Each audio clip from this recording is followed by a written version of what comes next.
Great morning, everybody. Hey, this is Bishop George walking the Word of God on this very great Tuesday morning. Well, God bless everybody. Well, you know, we're in 1 Chronicles 17, right around the 11th through the 15th verse. Well, God got a word for us on today. And well, while he is still talking to David, and he was telling David that he has not forgotten about him, but the house in the kingdom that he wanted David to build, that is not going to be built through David, that it's going to be built through his son Solomon.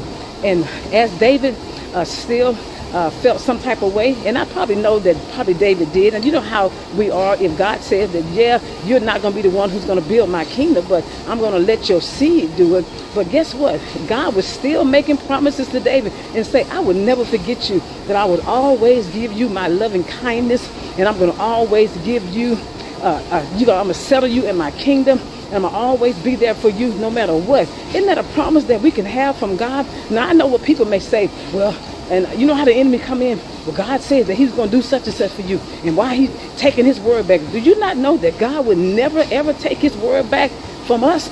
That he would, if he promised you something, he would always make sure. And not only that, he's not going to take things back once he has given you something. And he's not going to bring your past back up and put it in your face. And I know how sometimes we do, but God says, I would never, ever do that to you. And I would always remember, and I'm going to always be there for you, because my loving kindness will make sure of that.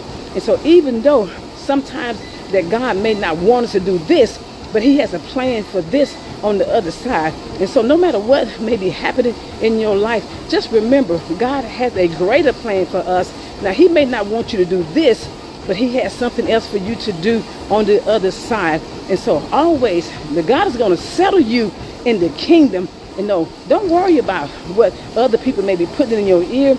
Don't worry about what the job may be doing. Don't worry about what your family may be saying and saying, well, I thought you was going to do this, and I thought you said what your God was going to do. Guess what? Your God is going to give you exactly what he promised, and he's always going to be there, because God has never left you, not one bit. He's never left none of us. And so whatever God has promised you, he is not going to go back and say, well, your daddy did this, your mama did this. God is not a God that does this for us. And the kingdom is going to be settled on all of us. And so whatever that you're facing on today, don't be worrying about that God has forgotten about you. Dust yourself off today. Get yourself together, because God is going to continue to settle you in your particular house. He's going to settle you on that job. He's going to settle you in your ministry. He's going to settle you in that marriage. He's going to settle you with your kids. Everything is going to be settled. God bless. Bishop George, walking the Word of God. God bless.